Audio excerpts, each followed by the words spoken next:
La unidad de inteligencia financiera bloquea cuentas bancarias de Emilio Lozoya, que fuera director de Petróleos Mexicanos, y de Altos Hornos de México, encabezada por el señor Alonso Ancira. Esto como parte de una investigación por lavado de dinero, presuntamente relacionado todo esto con la venta a la petrolera por parte de Alonso Ancira de una planta chatarra de agronitrogenados por la que pagó el gobierno mexicano, Petróleos Mexicanos en aquel tiempo, $300 millones.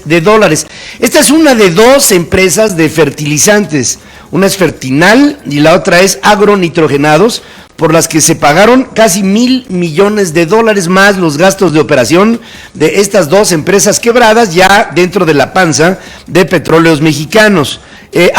Aquí lo denunciamos en esta primera emisión central, hubo una liga entre Alonso Ancira y Emilio Lozoya, una vez que renuncia a Petróleos Mexicanos porque el presidente Peña lo quería sacar de los reflectores. Inmediatamente Alonso Ancira, de manera ilegal, lo contrata como alto funcionario de Altos Hornos de México cuando había información correlacionada de este hombre habiéndole comprado a Alonso Ancira la empresa en cuestión, Agronitrogenados en Veracruz. Y con ello, pues, se brincaron las trancas de todo y les voy a platicar acerca de él y de algunos otros funcionarios que en este momento tienen que estar siendo investigados en todos estos temas de Odebrecht, de Altos Hornos, de Fertinal, de agronitrogenados y de toda una serie de operaciones irregulares dentro de Petróleos Mexicanos. Altos Hornos de México acusó que la unidad de inteligencia financiera congeló de manera arbitraria y violatoria de todo derecho sus cuentas. En un comunicado enviado a la Bolsa Mexicana de Valores, AMSA señala que el bloqueo obstaculiza su continuidad operativa y pone en riesgo la estabilidad económica de Coahuila y de otras zonas de influencia. Luego ahí Altos Hornos dice, no, esto tiene que ver con Monclova, y Monclova depende de Altos Hornos, y entonces se está poniendo en riesgo a Monclova, cuando en realidad, cuando a Altos Hornos le pasa cualquier cosa, lo primero que hace es un recorte de personal y salen a la calle miles de trabajadores. Amenazó con que implementará mecanismos de defensa necesarios para su salvaguarda y con ello su vuelta en operaciones. En días pasados trascendió que la siderúrgica transfirió $3.7 millones a Grangemouth Trading Company, una de 20 firmas que Odebrecht presuntamente utilizaba para pagar sobornos en varios países. Altos Hornos justificó que contrató a la firma para que la asesorara en la búsqueda de equipos y proveedores para un proyecto de expansión. Ya cuando hablamos de asesorías, mal andamos los que ahorcan en lunes. Así empiezan mal la semana y con ello creo que Alonso Ancira ahora sí ya no la va a salvar. Sí, y a Alonso Ancira también hay que recordarlo que uno de sus grandes apoyadores fue Carlos Salinas de Gortari. Hombre. Es uno de pues le dio Altos Hornos. No, nada más. Entonces, mira, si la unidad de inteligencia financiera realmente llega a castigar de manera importante a Emilio Lozoya, o sea, si lo pone tras las rejas, sería uno de los primeros, si no es que el primer acierto del gobierno de Andrés Manuel López Obrador. Pues vamos a ver. Por el combate a la corrupción. Ya estamos esperando el asunto de Carlos Romero de Champs y no hay absolutamente el asunto es que lleguen a tanto y al final le digan, usted disculpe, todo lo que hicimos, disculpe usted. No, bueno. También, ya tienen un compromiso que se están echando, importante. Hablaba yo con Santiago Nieto, lo estamos invitando aquí al estudio, pero pues me dice que la Secretaría de Hacienda lo tiene que autorizar para venir aquí. Entonces, qué pobre país. Ojalá no lo autorice para que... Pobre país, tan lejos de la libertad de expresión y tan cerca de toda esta censura. México no le debe un quinto al Fondo Monetario Internacional, por lo que el organismo considera a nuestro país como uno de los más solventes del mundo. Esto lo considera Carlos Ursúa, secretario de Hacienda. El Fondo Monetario tiene a México en un buen concepto, que es uno de los 32 países que tiene abierta una línea de crédito por esta línea de $75 mil millones está más sobada. Desde tiempo de Calderón se habla de esta línea de crédito, que me parece muy bien, impoluta e intocada, mi querido señor Ursúa. Tenemos abierta una línea de crédito del orden de este momento de $75 mil millones. Sí, cosa que no es tuya ni la gestionaste tú, mi querido además, Carlos Ursúa. Este es un asunto que ya tiene por lo menos 12 años. Y además el presidente de la República todos los días dice, no vamos a contratar nueva deuda, Entonces, como en la mañanera, al lado del presidente, presume que puede tener una deuda de 70, o sea, puede tener una línea, cuando el presidente ha dicho, primero muerto que antes estar tomando la deuda, ¿no? Antes bien reconocido. Alfonso Romo, jefe de la oficina de la presidencia, sostiene que México no está en recesión a pesar de los indicadores que marca el INEGI. ¿Y saben qué? Yo, Poncho, ahora sí que no te viste nada serio, porque dice que apuesta, a ver quién toma su apuesta a que no va a haber recesión en el país. Si no es una cuestión de apuestas, mi querido don Alfonso Romo. Una recesión por nada, cero. Les apuesto 21 que no va a haber recesión, lo siento. ¿Quién me la toma? ¿Quién me la toma? Yo te la tomo, Alfonso, yo te tomo la apuesta con mucho gusto. Romo remarcó que se trabaja, y además se me hace tan raro de Alfonso Romo que hable de apuestas cuando estamos hablando de la inflación en México, si no es en Las Vegas, mi querido Alfonso Romo. Pero quien apuesta realmente no denota seguridad, sino denota imposición, ¿no? Sí. Siempre te dicen, yo te apuesto a que no me va a pasar esto. O sea, no es porque tengas la seguridad de que no va a pasar. O sea, sino que realmente decir, me canso ganso, sí, ¿no? Quiere una imposición de a ver quién le entra. Y al final, pues... Romo remarcó que se trabaja para reducir los índices de inseguridad, pero no se logrará esto de manera inmediata. ¡Hombre, qué bueno!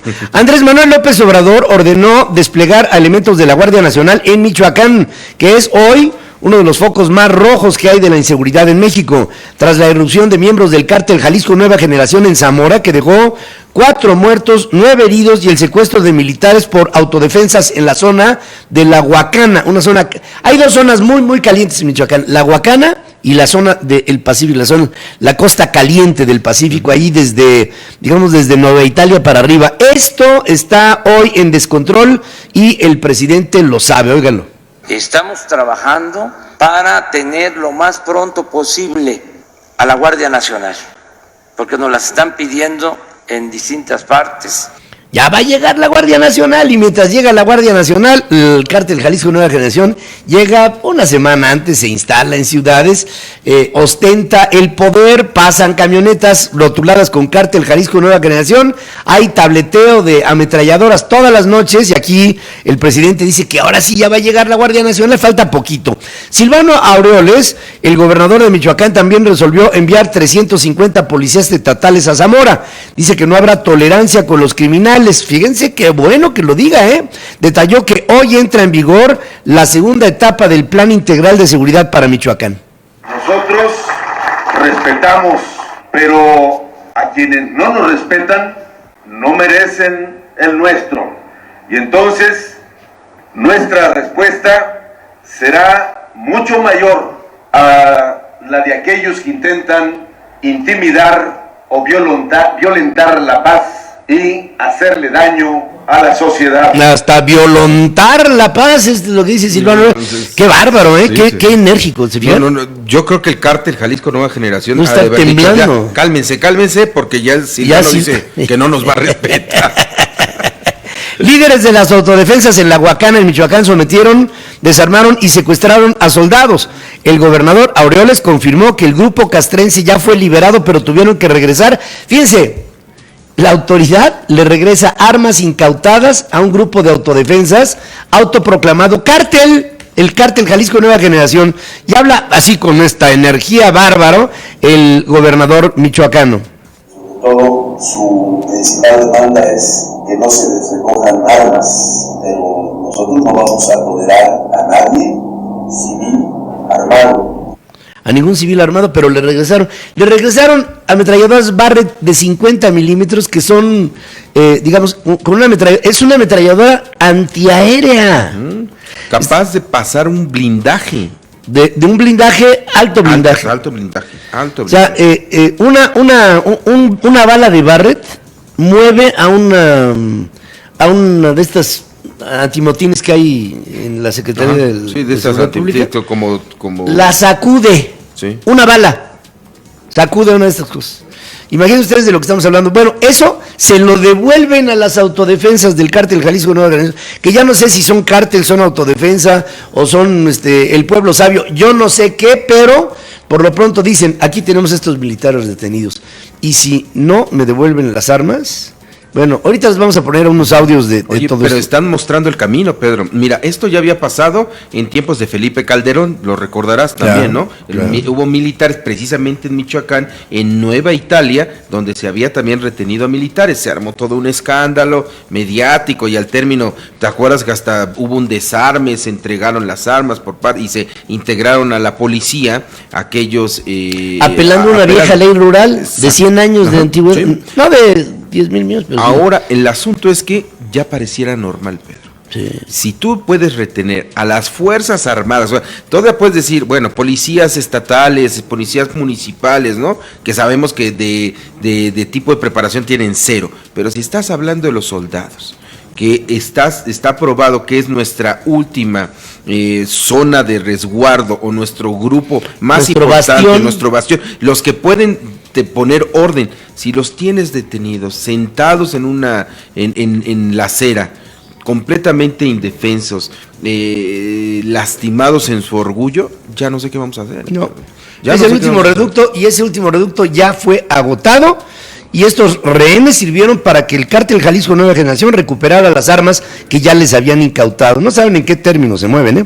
Los militares también tienen derechos humanos, subraya el expresidente Felipe Calderón, cuando se pronuncia a favor de que se les permita a los soldados defenderse de agresiones como aquella sufrida en la Huacana. Pero si quieres, ya están los videos que ayer A ver. me pasabas. A ver. Creo que son muy, muy importantes escucharlos y verlos, ¿no? A ver, vamos a... Nombre del pueblo, tú mándalas al nombre del pueblo.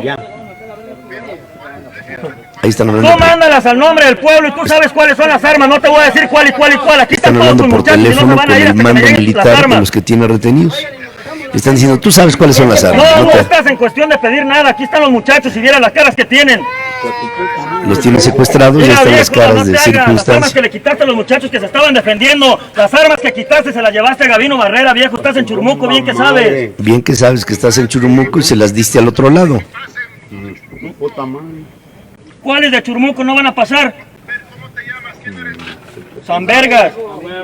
Dice, ¿con quién estás? ¿Con quién estoy hablando? Ya Mira, lo dice. viejo, no estamos jugando, quiero las armas. Pero- Dile que te mande las armas. Capitán López, ¿quién es el Capitán López? Tú. Pero este quiere. Ya habló. ¿Tú con quién hablaste? Con el subjefe para que decirle que mande las armas. Pues dígale a ese que marcó, que le diga que mande las armas. Cállense. Ahí está uno de los militares retenidos tratando de hablar con su mando superior. Y no consigue la comunicación cuando lo están presionando, justamente para que se ponga en contacto, que reporten que están retenidos, que están siendo víctimas como rehenes y que o devuelven las armas o aquí no va a haber un arreglo y entonces podría haber consecuencias en contra de estos militares que tienen sentados como si fueran niños regañados por parte del cártel Jalisco Nueva Las Generación. armas de ellos, el barret, Todo. todo lo que traían, los La camioneta. la camioneta también. ¿Ves? Todo. Cállense.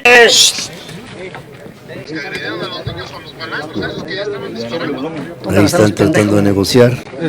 Un desorden. Pues Qué imagen el barret tan que estaba en la triste está camioneta ahí y alarmante, ¿no? Además, ve tú la táctica, la estrategia, no hay nada.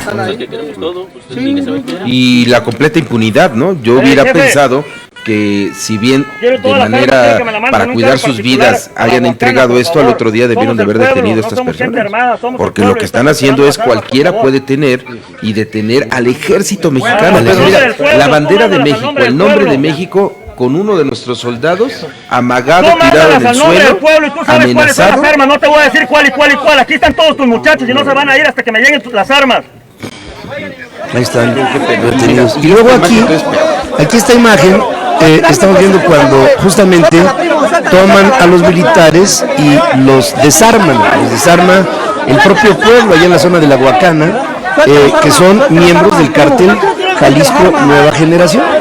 Y en esa confusión, una turba amaga a los militares a palos, a piedras, y les dicen, a ver, saquen las armas, saquen sus armas, armas de cargo de los propios soldados, y los retienen como si se tratara de una un grupo delincuencial. Es decir, ¿en dónde estamos en este país cuando el ejército está siendo amagado por un cártel que se autoproclama defensor del pueblo?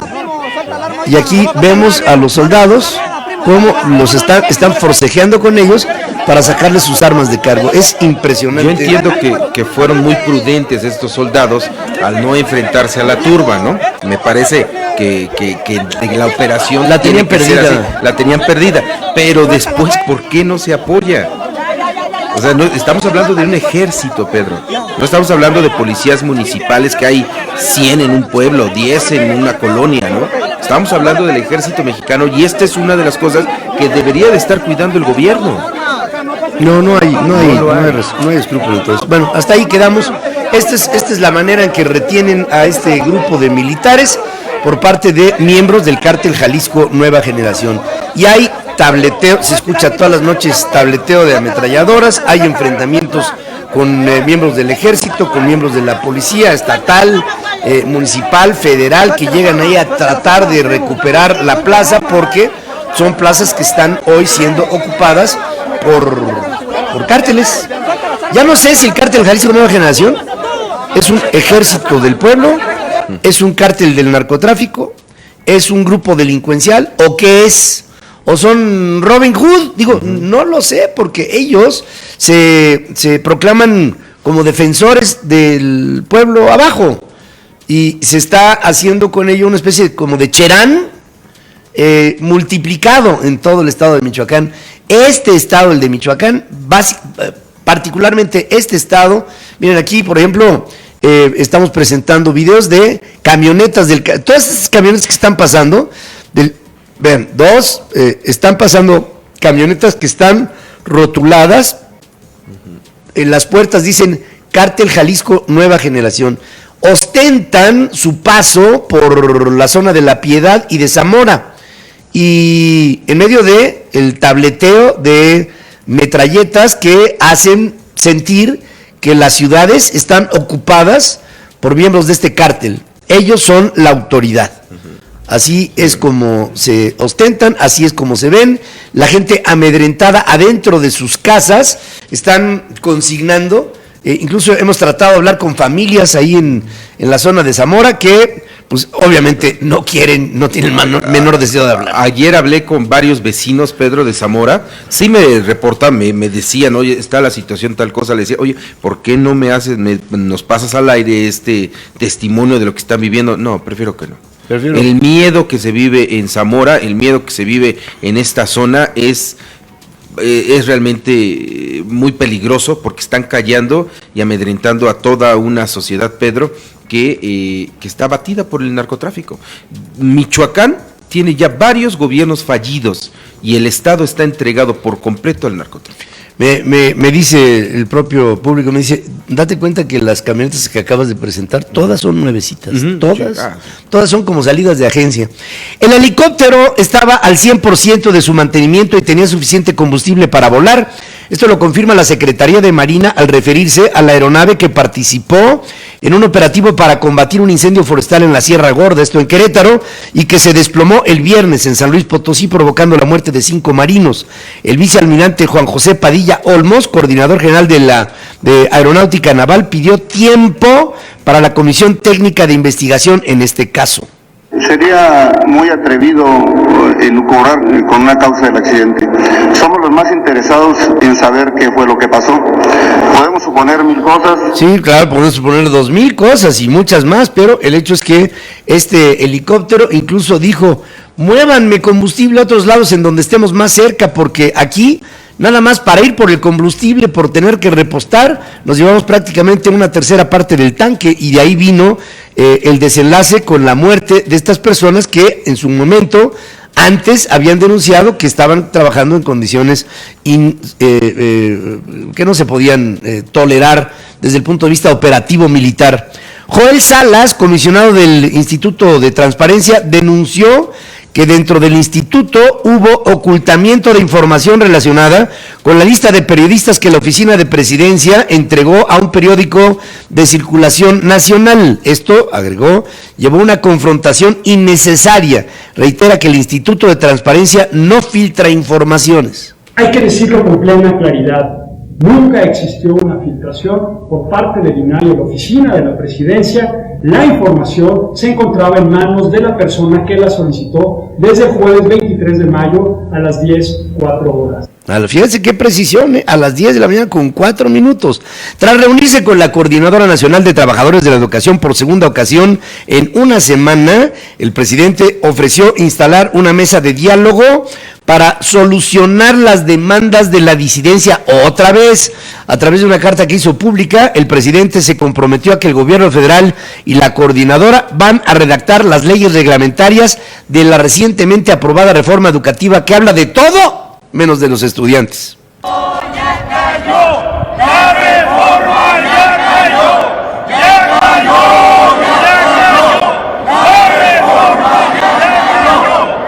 Así es como se oye la gente que educa a nuestros hijos en México. Ya cayó, la reforma ya cayó. ¿Y dónde está la educación? Me pregunto. La SEP informó que el calendario escolar 2019-2020 de educación básica contempla 190 días efectivos de clase para toda la República Mexicana. El secretario Esteban Moctezuma dice que el inicio del ciclo será el 26 de agosto del 2019 y el cierre el 6 de julio del 2020. Aseguró que el calendario responde a las necesidades expresadas por padres de familia y maestros, fíjense. Tiene un enfoque centrado precisamente en las niñas y en los niños, en las demandas que recogimos en los foros de consulta de las madres y padres de familia y las propias necesidades expresadas por las maestras y los maestros de México, tanto en los foros por un acuerdo educativo como en diversas sesiones de trabajo que hicimos con docentes frente a grupo.